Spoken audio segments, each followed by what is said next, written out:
할렐루야. 예, 우리 하나님 날마다 새 일을 행하시는 분이십니다. 믿으십니까?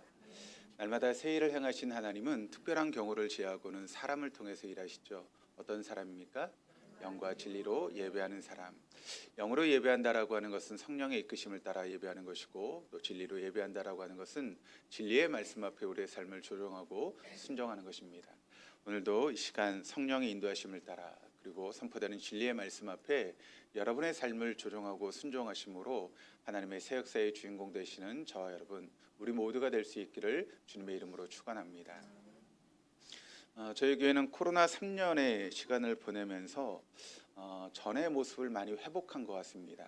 그래서 모임이라든가 또 만남, 교제라든가 식사라고 하는 것들이 코로나 이전의 모습으로 많이 회복이 되어서 활발하게 지금 움직이고 있습니다. 그러나 지난 시간에도 말씀을 드렸던 것처럼 코로나와 비교할 수 없는 그런 어려움이 우리 앞에 놓여 있다라고 하는 것을 여러분 항상 잊지 마시길 바랍니다. 그런데 위기라고 하는 것은 위기이기도 하지만 또한 기회가 될 수 있다라고 하는 것을 여러분이 말씀을 드렸죠. 그런 위기를 기회로 만드는 사람이 복이 있는 사람인 줄 믿습니다. 저희 동덕의 모든 교우들이 그런 위기를 복으로 만들 수 있는 그런 복된 사람 될 수 있기를 주님의 이름으로 축원합니다. 여러분, 큰 파도가 왔을 때 그 파도가 무서워서 떠는 사람이 있지만 우리가 그 파도를 즐기는 사람들이 있습니다. 그 파도 위에서 파도를 즐기는 사람이 있는데, 우리 동덕의 모든 교우들은 파도를 즐길 수 있는 그런 분들 될 수 있기를 주님의 이름으로 축원합니다. 총선이 다가오고 있습니다. 그러다 보니까 유력한 정치인들이 계속 부각되고 있는 것을 볼 수 있게 됩니다. 특별히 이제 그분들을 이제 좋아하시는 그런 팬클럽들이 이슈가 되고 있죠. 우리가 그것을 이제 팬덤이라고 그렇게 이야기를 하는데, 도대체 팬덤이라는 것이 여러분 무엇일까요? 또 팬덤은 무엇이 문제이겠습니까? 이 팬덤에 대해서 잘 정리하시는 그런 분이 이제 인터뷰한 것을 보게 되었습니다. 연세대학교 사회학과 교수님 김호기라고 하는 그런 교수님이 어떤 방송에 나와서 이제 앵커하고 대담을 하면서 팬덤 문화에 대해서 이제 이야기하는 것을 들었는데, 이 김호기 교수에 따르면 팬덤이라고 하는 것은 어떤 인물이나 어떤 분야에 대해서 좋아하는 사람들 또는 그런 문화를 의미한다라고 이야기를 합니다. 근데 이것이 원래는 어떤 스포츠계나 아니면 연예계에서 이렇게 비롯된 그런 현상인데, 요즘에 들어와서는 스포츠, 연예계를 뛰어넘어서 정치 분야에까지 그런 팬덤 현상이 있다라고 하는 것을 이야기하고 있습니다. 특별히 정치계에 그 팬덤이 확산되고 있는데, 대통령제를 이제 하는 나라에서 그런 일들이 비일비재하다라고 하는 것을 이야기를 했습니다. 근데 이 팬덤주의에 대해서 이 어떤 그런 평가들이 아주 극단적으로 엇갈리고 있는데, 이 팬덤주의에 속한 사람들은 그것을 아주 긍정적으로 보게 되죠. 그래서 이런 조직화된 유권자의 힘을 보여줄 수 있다라고 해서 그런 팬덤에 이제 속해 있는 사람들은 긍정적으로 보지만, 그러나 팬덤 밖에 있는 사람들은 이 팬덤주의에 대해서 부작용에 대해서 이야기를 합니다. 그 부작용이라고 하는 것은 예를 들어서 극단적인 그런 양극화, 그것이 바로 이 팬덤주의의 그런 부작용이다. 그래서 우리나라에서도 여러분 어떤 그런 정치적인 그런 모습을 보면 너무나 극단적으로 양극화가 되어 있는 것을 볼 수 있게 되죠. 그리고 또 한 것은 무엇인가 하면 이런 이제 팬덤에 속해 있는 사람들이 너무나 과도하게 대표성을 가지고 있다라고 하는 그런 비판을 받고 있는 것이 팬덤주의라는 것입니다. 이 김호기 교수님이 한 권의 책을 소개하고 있는데, 조지타운 대학의 정치 철학과 교수였던 제이슨 브레넌이라고 하는 분이 2016년도에 썼던 책이 있습니다. Against Democracy라고 하는 그런 책인데, 이것이 우리나라 번역되면서 어떻게 번역되고 있는가 하면 민주주의를 반대하여라고 하는 그런 책으로 번역이 되었습니다. 이분이 이제 이 책을 이야기하고 또 소개하면서 이 책 가운데 이제 정치적인 그런 부류에 대해서, 이제 미국 사회에 대한 그런 이야기인데 세 부류로 이제 나누고 있습니다. 첫 번째 부류는 어떤 부류인가 하면 소극적인 호빗이 있다라고 이야기를 하고 있습니다. 그러니까 호빗이라고 하는 이제 영화에 나오는 그런 이제 부류의 사람들인데, 이 사람들은 어떤 사람들인가 하면 정치에 굉장히 무관심한 그런 부류의 사람이라는 것이죠. 미국 이제 사회에도 그런 사람들이 있는데, 근데 이게 이제 과반수를 넘어가는 사람들이라는 것입니다. 정치에 무관심층인 그런 사람들이 있다는 것입니다. 두 번째 그룹은 어떤 그룹인가 하면 정치적인 지식 수준이 굉장히 높고 또 선거에는 합리적인 선택을 하는 유권자들이 있는데 그 사람들을 벌컨이다라고 소개하고 있습니다. 미국에 이제 크게 유행했던 드라마 중에 스타트rek이라고 하는 그런 드라마가 있는데 거기 나오는 외계 종족이 바로 벌컨인데 굉장히 지적인 그런 인물들이죠. 그런데 이렇게 합리적인 선택을 하고 있는 이런 벌컨이라고 하는 부류의 사람들은 굉장히 소수의 사람들이다라고 이야기를 하고 있습니다. 세 번째 부류가 어떤 부류인가 하면 대략 인구의 한 20%에서 30%를 차지하고 있는 홀리건들이 존재한다라고 이야기를 하고 있습니다. 이것을 우리로 따지면 이제 팬덤이라고 이야기할 수 있겠죠. 이런 최근 강성 지지층을 바로 홀리건이라고 이야기를 하고 있는데 이것은 지금 우리나라로 이제 빗대어서 이야기를 한다면 뭐라고 이야기할 수 있는가 하면 개딸 들어보셨습니까? 예, 개혁의 딸들 그리고 태극기 부대 그런 사람들이 여기에 해당될 수 있다라고 이야기를 하고 있습니다. 그런데 이런 홀리건에 대한 특징이 두 가지가 있다는 것입니다. 한 가지는 무엇인가 하면 이런 사람들이 정보를 독점한다는 것입니다. 그리고 반대 여론에 대해서 그것을 수용하지 않는 그런 특징이 있다라고 이야기를 하고 있습니다. 그러니까 이 홀리건들은 그 편에 따라서 아주 적극적으로 정치에 참여하면서 대단히 그와 같은 이제 정치성이 높은 사람들인데 그래서 미국 사회도 보면 이런 사람들이 미국의 정치계를 쥐락펴락하면서 미국의 정치계를 움직이고 있다라고 그렇게 이제 평가를 내리고 있죠. 팬덤이라고 하는 말을 우리가 보게 되면 이 팬덤이라고 하는 말은 광신자를 뜻하는 피네틱이라고 하는 그런 사용되는 팬과 또 영토 혹은 나라라고 하는 단어의 의미를 가지고 있는 덤이라고 하는 단어가 합쳐져서 팬덤이라고 그렇게 이야기를 하고 있습니다. 근데 이 파네틱이라고 하는 단어가 어디서부터 왔는가 하면 파나티쿠스라고 하는 그런 라틴어에서 왔습니다. 어떤 분야를 열성적으로 좋아하거나 몰입해서 거기에 빠져드는 사람들을 바로 페네틱이라고 그렇게 부르고 있는 것이죠. 정리하면 팬덤이라고 하는 것은 어떤 대중적인 특정 인물이나 어떤 지나친 그런 편향된 사람들 그런 집단들을 가르치는 것이 바로 팬덤이라고 이야기할 수 있습니다. 그런데 이런 팬덤들이 여러분 출현하게 된 것은 테레비의 보급과 함께 시작되었다라고 그렇게 평가를 내리고 있습니다. 그러면서 대중문화가 확산되면서 나타나는 현상 중에 하나가 바로 이런 팬덤이라는 것이죠.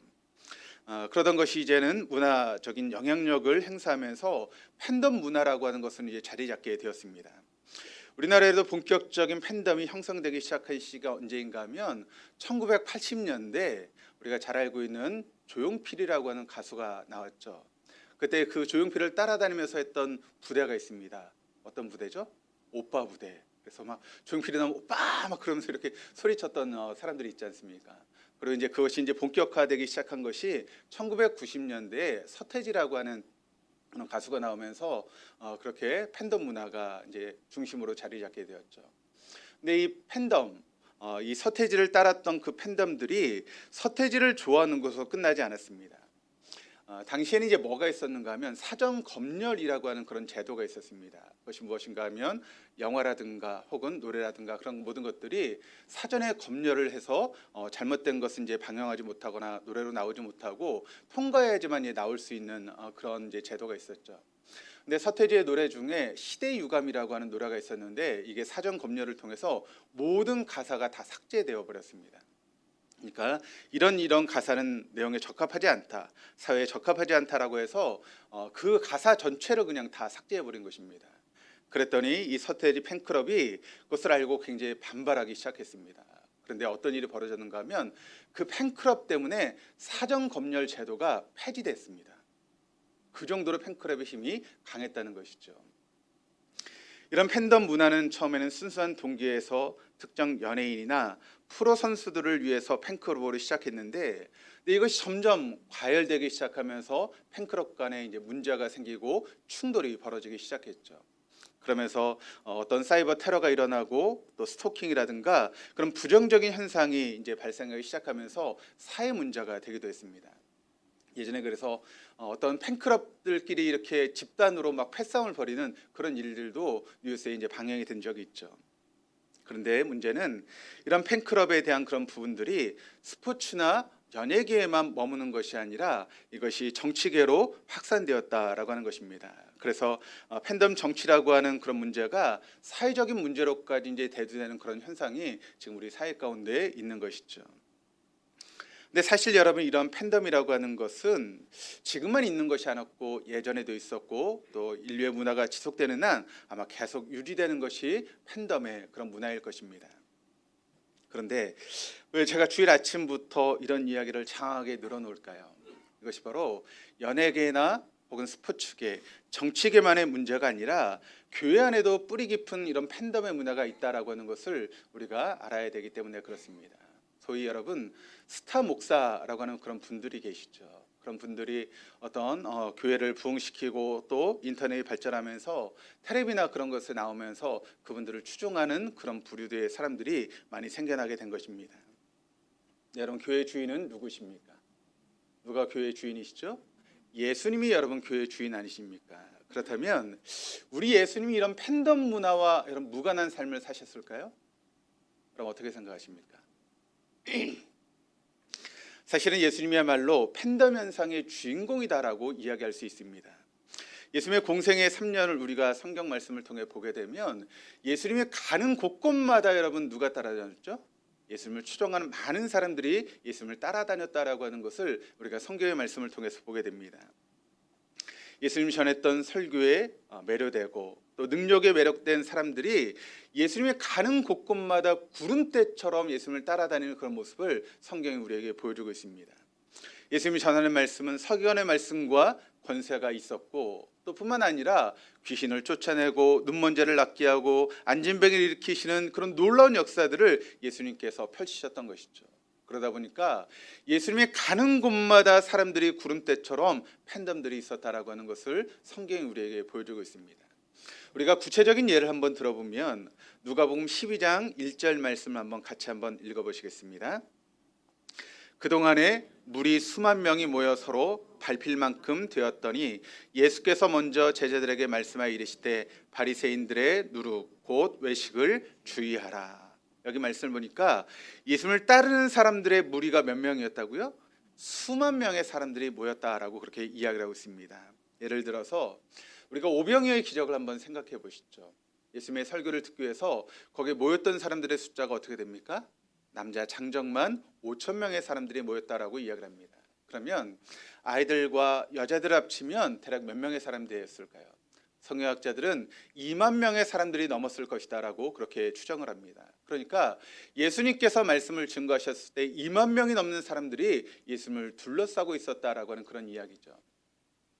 가끔 서울에서도 여러분 집회가 있지 않습니까? 그러다 보면 뭐 경찰 추산으로 몇천 명이 모였다라고 할 때 그 숫자만 봐도 어마어마한 그런 숫자들이 여러분 모이지 않습니까? 그런데 그때하고 지금을 비교하면 여러분 어떻습니까? 지금이야 교통편이 좋아서 얼마든지 집회에 참석하는 것이 어렵지 않고 그렇죠. 그런데 그 당시엔 교통편이 좋지 않았는데 지금 예수님의 설교를 듣기 위해서 모였던 여러분 무리들이 어디에 있었는가 하면 도시 한복판에 있었던 것이 아닙니다. 성경을 보면 빈들이라고 소개하고 있습니다. 그러니까 가기도 어려운 그와 같은 장소였던 빈들에 수만 명의 사람들이 모여서 예수님의 설교를 들었다는 것이죠.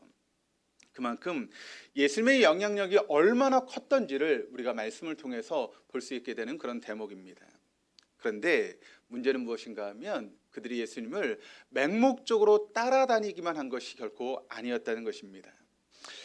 오병이어의 기적이 있은 후에 어떤 일이 일어났는가? 요한복음 6장 14절 15절 말씀을 한번 같이 한번 읽어보시겠습니다. 그 사람들이 예수께서 행하신 이 표적을 보고 말하되 이는 참으로 세상에 오실 그 선지자라 하더라. 그러므로 예수께서 그들이 와서 자기를 억지로 붙들어 임금으로 삼으려는 줄 아시고 다시 혼자 산으로 떠나가시니라. 여기 말씀을 보니까 뭐라고 말씀하고 있는가 하면 이런 예수님을 따라다녔던 그런 팬덤들이었던 그 무리들이 예수님을 어떻게 한다고요? 왕으로 삼으려고 했다라고 그렇게 이야기를 하고 있습니다. 그러니까 예수님을 그들이 억지로라도 모셔다가 왕으로 삼으려고 했다라고 하는 그와 같은 말씀을 하고 있는 것이죠. 그런데 성경 말씀을 보니까 뭐라고 말씀하고 있는가 하면 예수님께서 그런 팬덤 무리들의 요구를 물리치시고 혼자 산으로 올라가셨다라고 그렇게 말씀하고 있죠. 그런데 그들은 결코 포기할 수 없었습니다. 그들의 간절한 마음이 잘 나타나고 있는 것이 오늘 본문 7절에서 10절까지 말씀인데 우리 같이 한번 읽어보시겠습니다. 나귀 새끼를 예수께로 끌고 와서 자기들의 겉옷을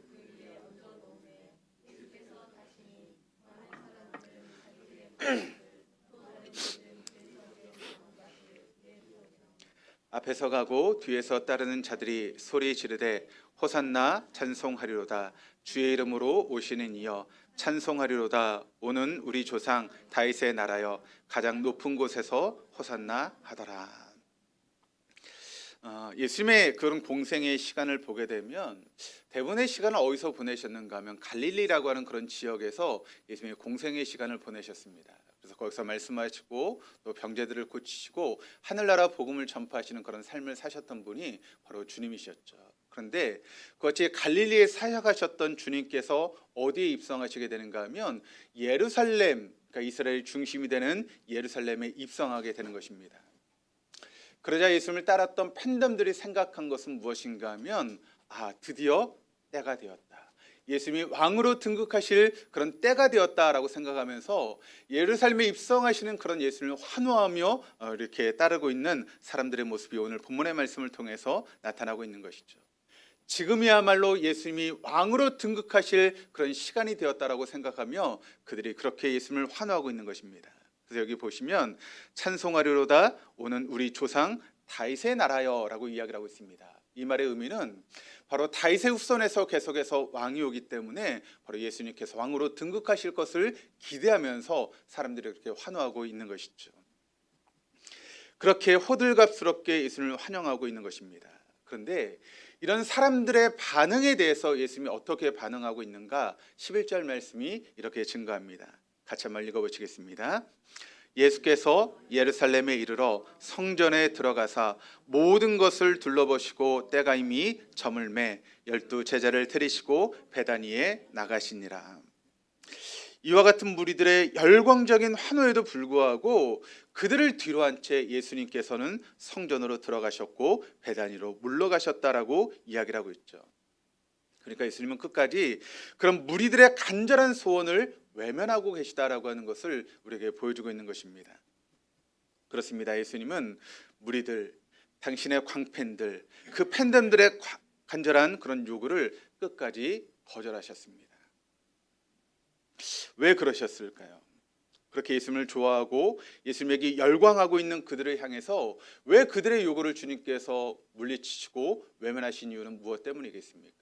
그것은 바로 그들이 요구하는 것이 잘못되었기 때문에 주님은 그들의 요구를 받아들이지 않고 계시는 것입니다. 그런데 여러분, 그 같은 예수님의 모습에 대한 결과가 어떻게 드러나고 있는가? 12절에서 15절까지 말씀을 같이 한번 읽어보시겠습니다. 빌라도가 또 대답하여 이르되 그러면 너희가 유대인의 왕이라 하는 이를 내가 어떻게 하랴? 그들이 다시 소리 지르되 그를 십자가에 못 박게 하소서. 빌라도가 이르되 어찌 미냐 무슨 악한 일을 하였느냐 하니 더욱 소리 지르되 십자가에 못 박게 하소서 하는지라.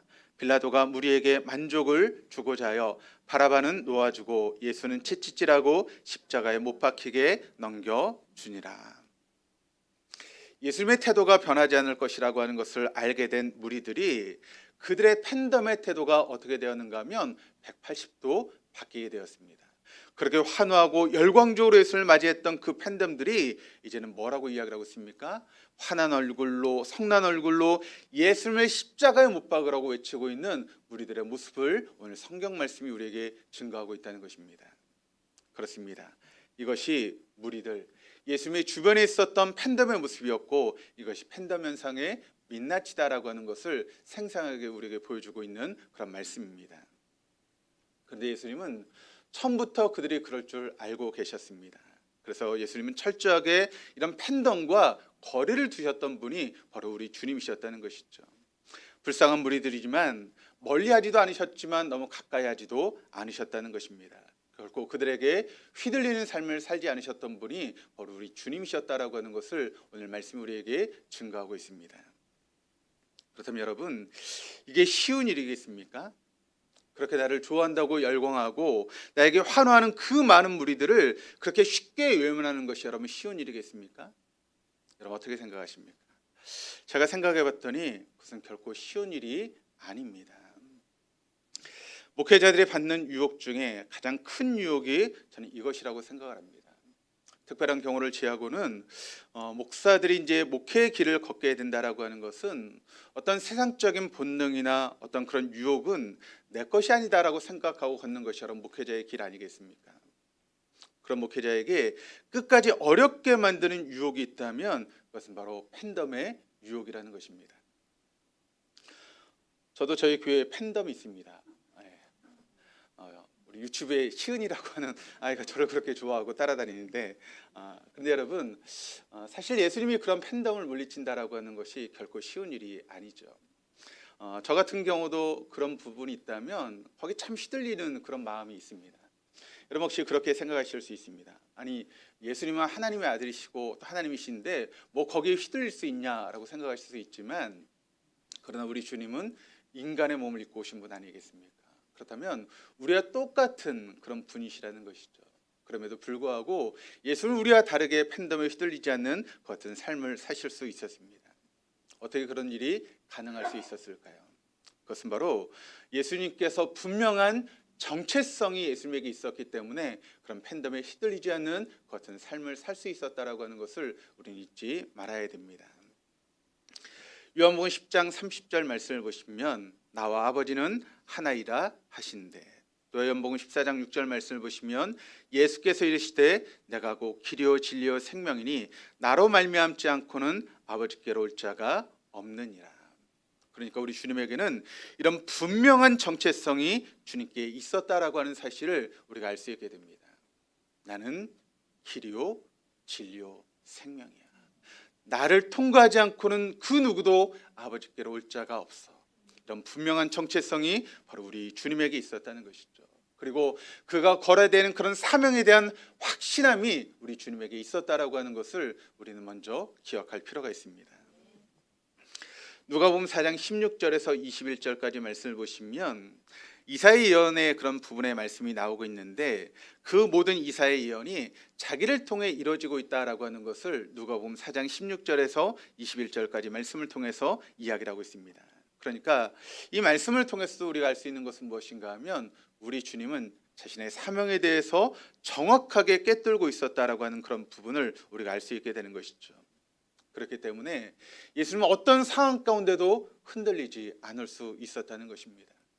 그를 따른 무리들이 그렇게 예수님을 왕으로 옹이하려고 하는 그런 순간에도 예수님은 흔들리지 않으셨고 또 십자가의 길을 걸으셔야 되는 그런 고통의 순간에도 흔들리지 않을 수 있었던 것은 우리 주님에게는 분명한 정체성이 있었기 때문에 가능할 수 있었다라고 하는 것을 우리는 알아야 하는 것입니다. 누가복음 13장 31절에서 33절까지 말씀을 같이 한번 읽겠습니다.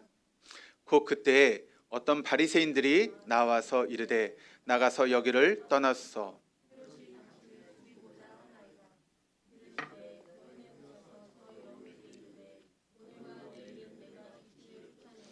병을 고치다가 제3일에는 완전하여 지리라 하라. 그러나 오늘과 내일과 모레는 내가 갈 길을 가야 하리니 선지자가 예루살렘 밖에서는 죽는 법이 없느니라. 그러나 오늘과 내일과 모레는 내가 갈 길을 가야 하리니. 분명한 정체성과 사명에 대한 확신으로 무장하신 예수님은 그 어떤 유혹과 그 어떤 어려움에도 흔들리지 않는 그런 삶을 사셨다라고 하는 것을 우리에게 말씀하고 있습니다. 말씀의 거울 앞에 한번 우리가 서보시기를 바랍니다. 여러분, 오늘 교회의 문제는 뭐라고 생각하십니까? 저와 같은 영적 지도자의 문제라고 저는 생각을 합니다. 여러분, 예수님 누구십니까? 우리의 목자가 되시는 그런 분 아니십니까? 그렇다면 목회자들, 목사는 여러분 누구이겠습니까? 그것은 바로 주님의 목자의 그런 일을 감당하는 목자 되신 예수님을 돕는 목동의 역할이 목자가 아닌가, 목사가 아닌가 그렇게 생각을 합니다. 우리가 가끔 서부 영화를 보게 되면 소나 양을 치는 그런 사람들이 있지 않습니까? 그러면 거기에 돕는 게 누군가 하면 개들이 돕죠. 그래서 막 양이 그 무리를 떠나게 될 때 개가 막 이렇게 쫓아가서 막 짖으면서 물 것처럼 하면서 그 양을 다시 무리 가운데로 이렇게 인도하는 것을 보게 됩니다. 그런 역할이 저는 목사의 역할이라고 생각을 합니다. 그러니까 목자 되신 예수님께서 시킨 일을 여러분 하는 목동으로, 때로는 개로 목자의 마음을 이해하고 또 목자가 맡긴 일을 감당하는 그런 역할이 목사의 모습이 아닌가라고 하는 그런 생각을 해보게 되었습니다. 그런데 그런 영적인 지도자인 저와 같은 목사들이 그런 삶을 살지 못했다는 것입니다. 분명한 정체성이 없었다는 것입니다. 내게 맡겨진 사명이 무엇인지를 몰랐다는 것입니다. 작은 팬덤에 열광하고 쉽게 넘어지는 것, 그것이 바로 교회의 문제점이 아닌가라고 하는 생각을 하게 되었습니다. 오늘 교회의 문제가 무엇인가? 우리 마태복음 16장 16절 말씀을 한번 읽겠습니다. 시몬 베드로가 대답하여 이르되 주는 그리스도시요 살아계신 하나님의 아들이시니이다. 예수님의 공생의 시간을 통해서 계속해서 제자들을 가르치고 사람들에게 증거했던 말씀이 무엇인가 하면 바로 나는 하나님의 아들이다. 너희를 구원하기 위해서 이 땅에 오신 우리의 구세주가 되시는 예수님이시다. 바로 이와 같은 정체성을 예수님은 제자들에게 가르치기를 원하셨다는 것이죠. 그리고 그 같은 가르침을 통해서 결국 여러분 베드로가 어떤 고백을 하고 있습니까? 주는 그리스도시요 살아계신 하나님의 아들입니다라고 하는 그런 고백이 이루어질 수 있게 되었다라고 하는 것을 우리가 알게 됩니다. 또 마태복음 16장 18절 말씀을 읽어보시기를 바랍니다. 또 내가 내게 이르노니 너는 베드로라. 내가 이 반석 위에 내 교회를 세우리니 음부의 권세가 이기지 못하리라. 그렇습니다. 이 신앙 고백, 베드로의 신앙 고백, 이 신앙 고백 위에 세워진 것이 바로 교회다라고 하는 것을 우리는 알아야 되는 것이죠. 그렇습니다. 우리 주님은 이런 신앙 고백 위에 교회를 세우신다라고 하는 것을 여러분 잊지 마시기를 바랍니다. 그러므로 눈에 보이는 화려한 건물이 결코 교회일 수 없다는 것입니다. 교회에 세상에 유명한 사람들이 있기 때문에 그 교회가 엄청난 교회가 되는 것이 결코 아니라는 것입니다. 교회는 처음부터 끝까지 오직 그리스도시요 살아계신 하나님의 아들이신 예수님을 내 삶의 주인으로 모시고 살아가는 사람들, 그 사람들이 모인 공동체가 진정한 의미의 교회다라고 하는 것을 여러분 잊지 마시기를 바랍니다. 여러분 그런 고백이 여러분에게 있으십니까? 주는 그리스도시요 살아계신 하나님의 아들이십니다. 우리 주님 내 삶의 주인이시고 내 삶의 반석이 되시는 분이십니다라고 하는 그런 고백이 여러분에게 있으십니까? 성경이 말하는 교회는 어떤 상황 속에서도 그렇기 때문에 절망할 수 없다는 것입니다. 왜냐하면 그리스도시고 살아계신 하나님의 아들이신 그분이 우리와 함께 하시기 때문에 우리는 어떤 상황 가운데도 절망하지 않고 소망을 붙들고 살아갈 수 있는 공동체가 바로 교회 공동체입니다. 그렇다면 어떻게 우리가 소망의 공동체를 이룰 수 있을까요? 그것은 우리가 분명한 정체성이 있을 때만 가능할 수 있다는 것입니다. 여러분 우리는 누구입니까? 하늘나라 시민 아닙니까? 우리가 하늘나라의 시민권을 얻는 그 순간부터 우리 이 땅에서 어떻게 살아가는 것입니까? 체류민, 거류민으로 살아가는 것입니다. 이 땅에 영원히 사는 것처럼 사는 것이 아니라 우리는 잠시 이 땅에 머무는 체류민이고 거류민일 수밖에 없다라고 하는 그런 정체성이 우리에게 있어야 되는 것이죠. 근데 여러분은 그렇게 살고 계십니까? 마치 이 땅에서 영원히 살아갈 것처럼 우리가 이 땅에 있는 것을 움켜쥐고 살고 있는 것이 혹시 우리들의 모습은 아닙니까? 저 본향은 생각하지도 않고 모든 것이 이 땅에 초점을 맞추고 살고 있는 것이 저 여러분의 모습은 아닙니다. 우리는 그런 사람들이 아닙니다.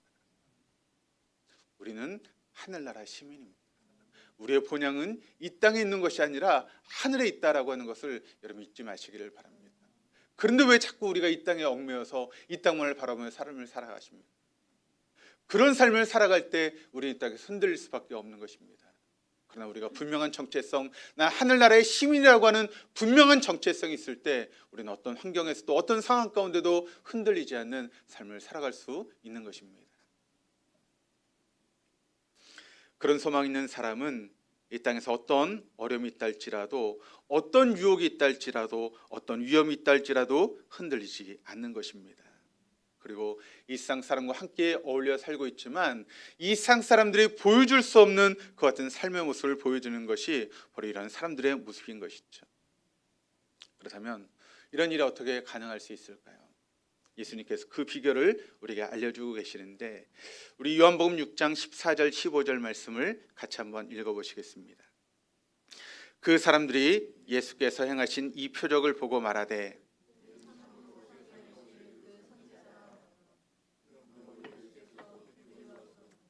억지로 붙들어 임금으로 삼으려는 줄 아시고 다시 혼자 산으로 떠나가시니라. 이 말씀은 앞에도 말씀을 드렸던 것처럼 오병이어의 기적이 있은 후에 있었던 그런 이야기인데, 이 일 외에 여러분 어떤 일이 있었다고 말씀을 드렸습니까? 사람들이 예수님을 왕으로 삼으려고 하는, 억지로 왕으로 삼으려고 하는 그런 일이 있었다라고 이야기를 하고 있죠. 그런데 그런 예수님을 따르고 예수님을 따랐던 그 팬덤들의 무리의 요구에 있었음에도 불구하고 예수님이 어떤 행동을 하고 계십니까? 그들을 따라서 그들과 함께 여러분 있었던 것이 아니라 예수님은 홀로 산으로 물러가셨다라고 이야기를 하고 있습니다. 예수는 바로 이 순간 왜 혼자서 산으로 올라가셨겠습니까? 거기에 아버지신 하나님을 만나기 위해서 올라가신 것입니다. 아들이신 예수님이 아버지신 하나님을 만나러 그 하나님과 교제하고 그 하나님과 기도하기 위해서 예수님은 산으로 올라가신 것입니다. 그리고 예수님은 거기서 아버지신 하나님을 만나셨습니다.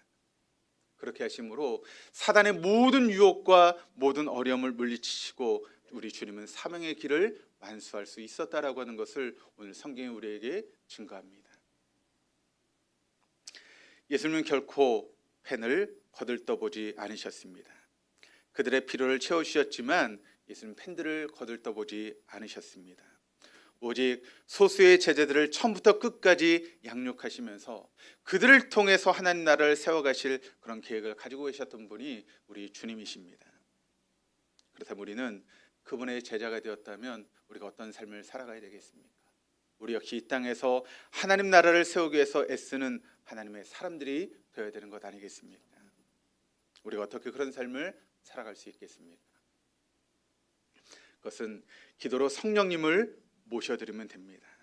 우리가 할 수 있는 가장 단순하고 강력한 기도가 있다면 그것은 바로 성령님을 초청하는 기도입니다. 그러면 성령 하나님은 우리 안에서 활동하셔서 우리로 하여금 하나님을 기쁘시게 드릴 것을 소원하게 하시고 그 같은 삶을 살아갈 수 있는 능력을 허락하시는 그런 분이시기 때문에 그렇습니다. 왜 우리가 그렇게 삶을 살아가야 됩니까?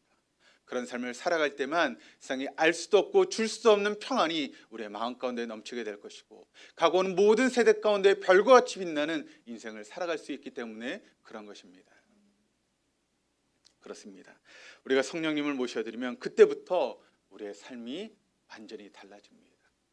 이 땅에서 마치 영원히 살 것처럼 살아가는 그런 모습이 아니라 이 땅에서 거류민으로 하늘 시민권을 가지고 있는 사람으로 우리가 살아갈 수 있게 되는 것이죠. 우리가 성령을 모셔드리면 그때부터 우리의 삶의 의미가 달라지게 되는 것이고, 내가 두 발을 딛고 있는 이 땅에서 내가 해야 될 사명이 무엇인가를 깨달을 수 있는 그 같은 삶을 살아가게 되는 것입니다. 그래서 어떤 사단의 유혹에도 흔들리지 않고 마음의 평화를 누리면서 가고 오는 모든 세대 가운데 별과 같이 빛나는 인생을 살아갈 수 있게 되는 줄 믿습니다. 전 사랑하는 우리 동덕의 모든 교우들이 그 같은 삶을 살아갈 수 있기를 주님의 이름으로 축원합니다. 그러기 위해서 여러분의 정체성을 분명히 하시길 바랍니다. 우리는 하늘 시민입니다. 이 땅의 시민이 아니라 하늘 시민이라고 하는 그런 정체성을 가지고 삶을 살아갈 수 있는 저 여러분 모두가 될 수 있기를 주님의 이름으로 축원합니다.